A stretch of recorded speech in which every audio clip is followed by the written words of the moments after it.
তাদের অনতি বিলম্বে আসতে দিন।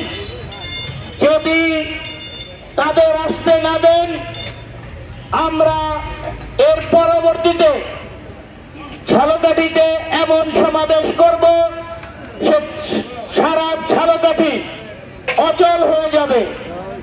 আমরা অনতি বিলম্বে আমাদের ভাই বোনদের আসতে দিন। আমাদের কাছে এমন তথ্য আছে, কীর্তিপাশা মোড়ে আমাদের যানবাহন আটকায় দিতেছে। আপনারা অনতি বিলম্বে আমাদের এই যানবাহন ছেড়ে দিন। আমরা এখানে অবস্থান নিয়েছি।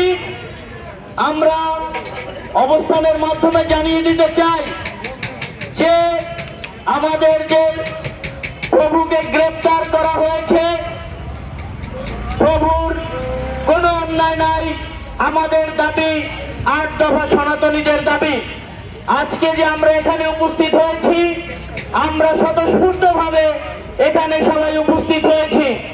আমাদের যত সময় ওই আমাদের প্রভুকে মুক্তি না দিলে তত সময় আমরা রাজপথে থেকে আন্দোলন করব।